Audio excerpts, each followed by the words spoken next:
ಸ್ನೇಹಿತರೆ ನಮಸ್ಕಾರ. ಪ್ರತಿ ವಾರದಂತೆ ಈ ವಾರಿಯೂ ಕೂಡ ಈ ಬಿಗ್ ಬಾಸ್ನಿಂದ ಈ ವಾರ ಯಾರು ಎಲಿಮಿನೇಟ್ ಆಗ್ತಾರೆ ಅನ್ನುವಂಥ ಕುತೂಹಲ ಸಹಜವಾಗಿ ಶುಕ್ರವಾರದಿಂದನೇ ಶುರುವಾಗ್ತದೆ. ಶುಕ್ರವಾರ, ಶನಿವಾರ, ಭಾನುವಾರ ಅಂತೂ ಕೇಳೋದೇ ಬೇಡ. ಈ ವಾರ ಎಲಿಮಿನೇಷನ್ ಇದೆಯೇ ಇಲ್ವಾ, ಯಾರು ಎಲಿಮಿನೇಟ್ ಆಗ್ತಾರೆ, ಹೀಗೆ ಒಂದಷ್ಟು ಪ್ರಶ್ನೆಗಳು ಹೇಳೋದಂತೂ ಸರ್ವೇ ಸಾಮಾನ್ಯ. ಅದರಲ್ಲೂ ಕೂಡ ಬಿಗ್ ಬಾಸನ್ನು ನಿರಂತರವಾಗಿ ನೋಡ್ತಿರೋರಿಗೆ ಇಂಥದ್ದೊಂದು ಕುತೂಹಲ ಇರುತ್ತೆ. ಅದರಲ್ಲೂ ಕೂಡ ಬಿಗ್ ಬಾಸ್ ನೋಡದೇ ಇರೋರಿಗೂ ಕೂಡ ಈಗ ಏನು ಅಂತ ಹೇಳಿದ್ರೆ, ಯಾರು ಈ ವಾರ ಹೊರಗಡೆ ಹೋದರು, ಯಾರು ಈಗ ಉಳಿತಾರೆ, ಆಮೇಲೆ ಯಾರು ಫೈನಲಿಗೆ ಹೋಗ್ತಾರೆ, ಯಾರು ವಿನ್ ಆಗ್ತಾರೆ ಅನ್ನುವಂಥ ಒಂದು ಪ್ರಶ್ನೆ ಸಹಜವಾಗಿ ಇರುತ್ತೆ, ರೆಗ್ಯುಲರಾಗಿ ಬಿಗ್ ಬಾಸ್ ನೋಡದೆ ಇದ್ರೂ ಕೂಡ.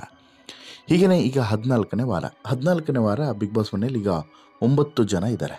9 ಜನರಲ್ಲಿ ಈಗ ನಾಮಿನೇಟ್ ಆದವ್ರು ಯಾರು, ಎಲಿಮಿನೇಷನ್ಗೆ ಹೋಗೋರು ಯಾರು, ಎಲಿಮಿನೇಷನಲ್ಲಿ ಇರೋರು ಯಾರು, ಹೀಗೆ ಸಾಕಷ್ಟು ಪ್ರಶ್ನೆಗಳಿದ್ದಾವೆ. ಹಾಗಾದರೆ ಈ ವಾರ ನಿಜವಾಗ್ಲೂ ಕೂಡ ಎಲಿಮಿನೇಷನ್ ಇದೆಯಾ, ನಾಮಿನೇಷನ್ ಆಗಿದೆಯಾ, ಹೀಗೆ ಸಾಕಷ್ಟು ಪ್ರಶ್ನೆಗಳಿದ್ದಾವೆ. ಆ ಎಲ್ಲ ಪ್ರಶ್ನೆಗಳಿಗೂ ಕೂಡ ಉತ್ತರವನ್ನು ಹುಡುಕ್ತಾ ಹೋಗೋಣ. ಅದಕ್ಕಿಂತ ಮುಂಚೆ ನೀವಿನ್ನೂ ಕೂಡ ನಮ್ಮ ಚಾನಲನ್ನು ಸಬ್ಸ್ಕ್ರೈಬ್ ಮಾಡಿಲ್ಲ ಅಂದರೆ ದಯವಿಟ್ಟು ಕೂಡಲೇ ಸಬ್ಸ್ಕ್ರೈಬ್ ಮಾಡಿ ಸ್ನೇಹಿತರೆ. ದಿನದಿಂದ ದಿನಕ್ಕೆ ಬಿಗ್ ಬಾಸ್ನ ವೀಕ್ಷಣೆ ಮಾಡ್ತಿರುವಂಥ ಸಂಖ್ಯೆ ಹೇಗೆ ಹೆಚ್ಚಾಗ್ತಿದೆಯೋ ಆಟದ ಶೈಲಿಯೂ ಕೂಡ ಬದಲಾಗ್ತಿದೆ. ಈಗಾಗಲೇ 14ನೇ ವಾರಕ್ಕೆ, ಬರೋಬ್ಬರಿ 14ನೇ ವಾರಕ್ಕೆ ಬಿಗ್ ಬಾಸ್ ಬಂದಿದೆ. 17+3 20 ಜನ ಸ್ಪರ್ಧಿಗಳಿಂದ ಶುರುವಾದಂತಹ ಬಿಗ್ ಬಾಸ್ ಕಾರ್ಯಕ್ರಮ ಇವತ್ತಿಗೆ 9 ಜನ ಸ್ಪರ್ಧಿಗಳಿಗೆ ಬಂದು ನಿಂತಿದೆ. ಸಾಕಷ್ಟು ಅನಿರೀಕ್ಷಿತ ಬೆಳವಣಿಗೆಗಳಿಗೆ ಈ ಬಾರಿಯ ಸೀಸನ್ 11 ಸಾಕ್ಷಿಯಾಗಿತ್ತು. ಇನ್ನೇನು ಜಾಸ್ತಿ ವಾರಗಳ ಆಟ ಬಾಕಿ ಇಲ್ಲ. ಹೆಚ್ಚಿಗೆ ಅಂದರೆ ಒಂದು 3 ವಾರದ ಆಟ ನಡೀಬೋದು, ಕಡಿಮೆ ಅಂದರೆ 2 ವಾರಕ್ಕೆ ಮುಗಿಬಹುದು. ಈ ಹಂತದಲ್ಲಿ ಬಿಗ್ ಬಾಸ್ ಸೀಸನ್ 11ರ ಈ 14ನೇ ವಾರ, ಚಾಲ್ತಿಯಲ್ಲಿರುವಂಥ ಈ 14ನೇ ವಾರ, ಈ ವಾರದ ಆರಂಭದಲ್ಲೇ ಯಾರು ಹೊರಗಡೆ ಹೋಗ್ತಾರೆ ಅನ್ನುವಂಥ ಪ್ರಶ್ನೆ ಸಹಜವಾಗಿ ಇರುವಂಥದ್ದು. ಈ ವಾರ ಫ್ಯಾಮಿಲಿ ರೌಂಡ್, ಅಂದರೆ ಬಿಗ್ ಬಾಸ್ ಮನೆಯ ಸ್ಪರ್ಧಿಗಳ ಅವರ ಮನೆಯವರು ಬಂದು ಭೇಟಿ ಮಾಡಿ ಇವರಿಗೆ ಧೈರ್ಯವನ್ನು ತುಂಬಿ, ಸ್ಥೈರ್ಯವನ್ನು ತುಂಬಿ ಹೋಗುವಂತಹ ವಿಶೇಷವಾದಂಥ ವಾರ. ಈ ವಾರದ ಆರಂಭದಲ್ಲಿಯೇ ಭವ್ಯ ಗೌಡ ಸಹೋದರಿ ದಿವ್ಯಾ ಗೌಡ ಬಿಗ್ ಬಾಸ್ ಮನೆಯೊಳಗಡೆ ಎಂಟ್ರಿ ಕೊಡೋದ್ರ ಮೂಲಕ ಫ್ಯಾಮಿಲಿ ವೀಕ್ಗೆ ಚಾಲನೆಯನ್ನು ಕೊಡ್ತಾರೆ. ಅದಾದ ಬಳಿಕ ಭವ್ಯಗೌಡ ಅವರ ಫ್ಯಾಮಿಲಿ ಕಂಪ್ಲೀಟ್ ಆಗಿ ಬರುತ್ತೆ, ತ್ರಿವಿಕ್ರಮ್ ಅವರ ಫ್ಯಾಮಿಲಿ ಬರುತ್ತೆ, ರಜತ್, ಮೋಕ್ಷಿತಾ, ಉಗ್ರ ಮಂಜು, ಗೌತಮಿ ಜಾಧವ್, ಅನಂತರ ಧನ್ರಾಜು, ಹನುಮಂತ, ಚೈತ್ರ ಕುಂದಾಪುರ, ಹೀಗೆ ಎಲ್ಲರ ಮನೆಯವರು ಕೂಡ ಬಿಗ್ ಬಾಸ್ ಮನೆಯೊಳಗಡೆ ಬಂದು ಈ ವಾರ ಕಂಪ್ಲೀಟ್ ಆಗಿ ಈ ವಾರವೇ ಅವರಿಗೊಂದು ಧೈರ್ಯ ತುಂಬುವಂಥ ಕೆಲಸವನ್ನು ಮಾಡಿದ್ದಾರೆ. ಯಾಕೆಂದರೆ ಇನ್ನು ಹೆಚ್ಚಿಗೆ ಟೈಮ್ ಇಲ್ಲ ಅಲ್ವಾ, ಇರುವಂತಹ ಕಡಿಮೆ ಸಮಯವನ್ನು ಹೇಗೆ ಇವರು ಬಳಸಿಕೊಳ್ತಾರೆ ಅನ್ನೋದ್ರ ಮೇಲೆ ಈ ವಾರದ ಆಟ ನಿರ್ಧಾರ ಆಗುತ್ತೆ. ಹೀಗಾಗಿ ಈ ನಡುವೆ, ಈ ಫ್ಯಾಮಿಲಿ ರೌಂಡ್ನ ನಡುವೆ ಒಂದು ಪ್ರಕ್ರಿಯೆ ಈ ವಾರ ನಡೆದಿಲ್ಲ ಅನ್ನೋದನ್ನು ಸಾಕಷ್ಟು ಜನ ಗಮನಿಸಿಲ್ಲ. ಅದು ನಾಮಿನೇಷನ್. ಹೌದು, ಈಗಾಗಲೇ ಗುರುವಾರ, ಶುಕ್ರವಾರ ಕಳೆದರೂ ಕೂಡ ನಾಮಿನೇಷನ್ ಪ್ರಕ್ರಿಯೆ ನಡೀಲಿಲ್ಲ. ಹಾಗಾದರೆ ಇದು ಮತ್ತೊಮ್ಮೆ ಬಿಗ್ ಬಾಸ್ನಲ್ಲಿ ನೋ ಎಲಿಮಿನೇಷನ್ ವೀಕ್ ಆಗಿಬಿಡುತ್ತಾ? ಈ ವಾರ ಬಿಗ್ ಬಾಸ್ ಮನೆಯಿಂದ ಯಾರು ಹೊರಗಡೆ ಬರೋದಿಲ್ವಾ? ಹೀಗೆ ಸಾಕಷ್ಟು ಪ್ರಶ್ನೆಗಳಲ್ಲಿ ಈಗ ಕಾಡ್ತಾ ಇರುವಂಥದ್ದು ವೀಕ್ಷಕರಲ್ಲಿ ಅಂಥದ್ದೊಂದು ಪ್ರಶ್ನೆ ಇದೆ. ಯಾಕೆ, ಏನು ಅನ್ನುವಂಥದ್ದು. ಒಂದು ವೇಳೆ ನಾಮಿನೇಷನ್ ಪ್ರಕ್ರಿಯೆ ನಡೆದು ಅದು ಇಂದಿನ ಸಂಚಿಕೆಯಲ್ಲಿ ಏನಾದರೂ ಪ್ರಸಾರ ಆಗಿ ನಾಳೆ ಎಲಿಮಿನೇಷನ್ ಪ್ರಕ್ರಿಯೆಯನ್ನು ಮಾಡಿಬಿಡ್ತಾರಾ, ಈ ರೀತಿಯಾದಂಥ ಪ್ರಶ್ನೆಯೂ ಕೂಡ ಇತ್ತು. ಬಟ್ ಸದ್ಯಕ್ಕೆ ಸಿಕ್ಕಿರುವಂಥ ಇನ್ಫಾರ್ಮೇಷನ್ಸ್ನ ಪ್ರಕಾರ ಇನ್ನೂ ಕೂಡ ಈ ವೋಟಿಂಗ್ ಲೈನ್ ಓಪನ್ ಇಲ್ಲದೆ ಇರೋದರಿಂದ ನಾಮಿನೇಷನ್ ಪ್ರಕ್ರಿಯೆಯನ್ನು ಈ ವಾರ ಮಾಡೋದಿಲ್ಲ. ಬಟ್ ಈ ವಾರ ಎಲಿಮಿನೇಷನ್ ಇದೆಯಾ ಇಲ್ವಾ ಅಂತೇಳಿ ಕೇಳಿದ್ರೆ ಇರಬಹುದು ಅನ್ನುವಂಥ ಮಾತುಗಳು ಕೇಳಿ ಬರ್ತಿದ್ದಾವೆ. ಯಾಕಂತೇಳಿದ್ರೆ ಇಲ್ಲಿ ನಾಮಿನೇಷನ್ ಪ್ರಕ್ರಿಯೆ ನಡೆಯದೆ ಎಲಿಮಿನೇಷನ್ ಹೇಗೆ ಮಾಡ್ತಾರೆ, ವೋಟಿಂಗ್ ಆಗದೆ ಹೇಗೆ ಬಿಗ್ ಬಾಸ್ ಮನೆಯಿಂದ ಹೊರಗಡೆ ಕಳಿಸ್ತಾರೆ ಅನ್ನುವಂಥ ಪ್ರಶ್ನೆಯೂ ಕೂಡ ಇದೆ. ಬಟ್ ಮುಂದಿನ ವಾರ ಬೇರೆ ರೀತಿಯಲ್ಲಿ ಏನಾದರೂ ಟ್ವಿಸ್ಟನ್ನು ಇಟ್ಬಿಟ್ಟು ಈ ವಾರ ಉಳಿಸ್ಕೊಂಡ್ರೆ ಮುಂದಿನ ವಾರ ಬೇರೆ ರೀತಿಯ ಟ್ವಿಸ್ಟ್ ಇರುತ್ತೆ, ಮಿಡ್ ವೀಕ್ ಎಲಿಮಿನೇಷನ್. ಹೀಗೆ ಇಲ್ಲ ಅಂತ ಹೇಳಿದ್ರೆ ಯಾರನ್ನಾದರೂ ಒಬ್ಬರನ್ನು ಬೇರೆ ಯಾವುದಾದ್ರೂ ಒಂದು ರೀಸನನ್ನು ಹಿಡ್ಕೊಂಡು ಹೊರಗಡೆ ಕಳಿಸುವಂಥ ಚಾನ್ಸಸ್ ಇದೆಯಾ, ಈ ರೀತಿಯಾದಂಥ ಪ್ರಶ್ನೆಗಳು ಕೂಡ ಇದ್ದಾವೆ. ಅಥವಾ ಆಟದ ಕಾವನ್ನು ಇನ್ನಷ್ಟು ಹೆಚ್ಚಿಸುವಂಥ ಲೆಕ್ಕಾಚಾರವನ್ನೇನಾದರೂ ಹಾಕ್ಕೊಂಡಿದ್ದಾರೆ ಅನ್ನುವಂಥ ಪ್ರಶ್ನೆಯೂ ಕೂಡ ಇದೆ. ಒಂದು ವೇಳೆ ಇದು ಯಾವುದೂ ಕೂಡ ಆಗಲಿಲ್ಲ ಅಂದರೆ ಈ ವಾರ ಯಾರೂ ಕೂಡ ಆಗೋದಿಲ್ಲ ಅನ್ನೋದೇ ಸ್ಪಷ್ಟವಾಗಿ ಗೊತ್ತಾಗ್ತಿದೆ. ಅಸಲಿಗೆ ಬಿಗ್ ಬಾಸ್ ಸೀಸನ್ 11 ಕಾರ್ಯಕ್ರಮ ಶುರುವಾದ ಬಳಿಕ 2ನೇ ವಾರ, 6ನೇ ವಾರ, 10ನೇ ವಾರ, 12ನೇ ವಾರ, ಈಗ 14ನೇ ವಾರ ಎಲಿಮಿನೇಷನ್ ಇರೋದಂಥ ವಾರಗಳಾಗಿ ಬಿಡ್ತವೆ. ಅಲ್ಲಿಗೆ ಲೆಕ್ಕ ಹಾಕಿ ಎಷ್ಟು ವಾರ ಈ ಬಾರಿ ಚಾನ್ಸ್ ಸಿಗ್ತಾ ಹೋಯಿತು ಅಂತೇಳಿ. ಇನ್ನು ಈ ವಾರವೂ ಕೂಡ ಎಲಿಮಿನೇಷನ್ ಕ್ಯಾನ್ಸಲ್ ಆದರೆ 5 ವಾರಗಳ ಕಾಲ ಎಲಿಮಿನೇಷನ್ ಇರಲಿಲ್ಲ ಅನ್ನೋದು ಒಂದು ದಾಖಲೆ.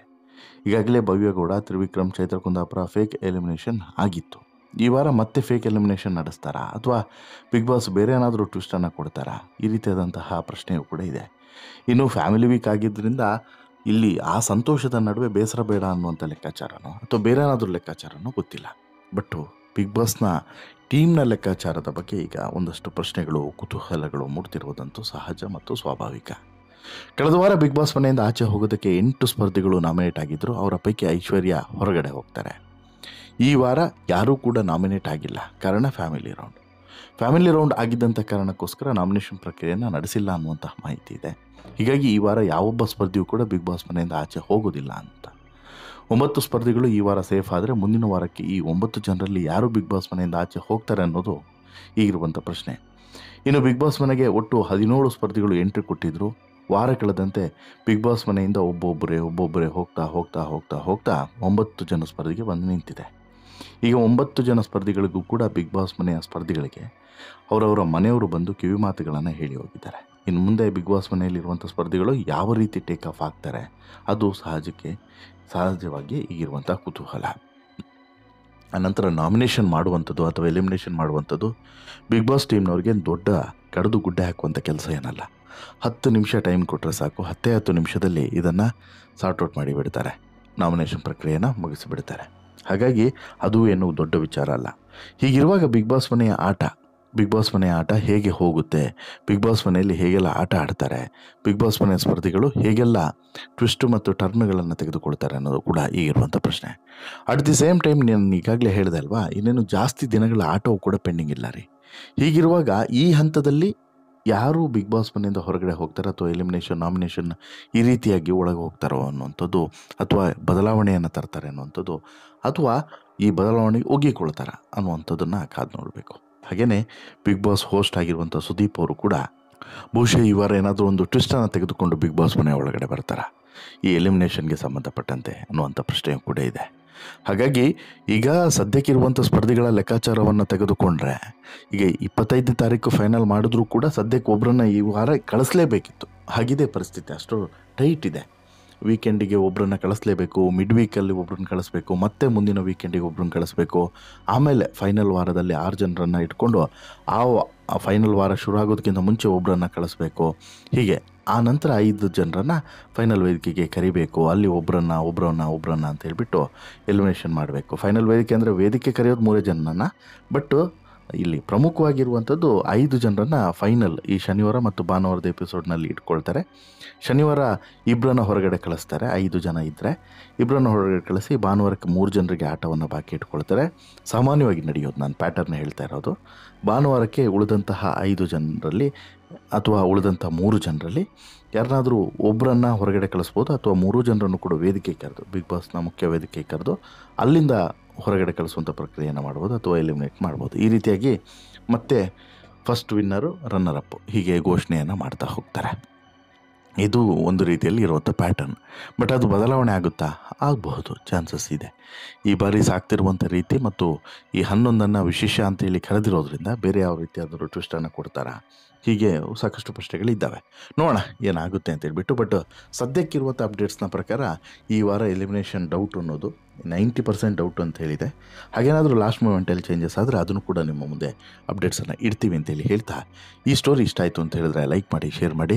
ಜೊತೆಗೆ ಪ್ರಮುಖವಾಗಿ ನಿಮಗೆ ಈ ವಾರ ಯಾರು ಹೋಗಬೇಕು ಅಂತೇಳಿ ಆಸೆ ಇತ್ತು, ಬಿಗ್ ಬಾಸ್ ಮನೆಯಿಂದ ಯಾರು ಆಟವನ್ನು ಮುಗಿಸಿ ಹೋಗಬೇಕು ಅಂತೇಳಿ ನಿಮ್ಮ ಮನದಿಚ್ಛೆ ಆಗಿತ್ತು ಅನ್ನೋದನ್ನು ಕೂಡ ಕಮೆಂಟ್ ಮಾಡಿ ತಿಳಿಸಿ ಅಂತೇಳಿ ಹೇಳ್ತಾ, ಈ ಸ್ಟೋರಿ ಇಷ್ಟ ಆಯಿತು ಅಂತ ಹೇಳಿದ್ರೆ ಲೈಕ್ ಮಾಡಿ, ಶೇರ್ ಮಾಡಿ, ಚಾನಲ್ಗೆ ಸಬ್ಸ್ಕ್ರೈಬ್ ಆಗೋದನ್ನು ಮರಿಬೇಡಿ. ಧನ್ಯವಾದ.